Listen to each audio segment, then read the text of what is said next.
প্রিয় দর্শক, আসসালামু আলাইকুম রহমতুল্লাহি বারাকাতু। আমাদের মুরগিগুলোর বয়স হচ্ছে আজকে 4 দিন। আলহামদুলিল্লাহ, মুরগি আজ 4 দিন পর্যন্ত আলহামদুলিল্লাহ সুস্থ আছে। আপনাদের দোয়ায় আপনারা সবাই দোয়া করবেন আমাদের মুরগিগুলোর জন্য।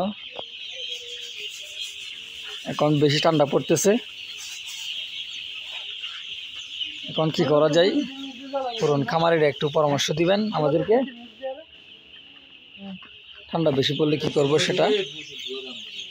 আর যারা নতুন খামারি উদ্যোক্তা আছেন তারা আমাদের সাথে থাকবেন ইনশাল্লাহ।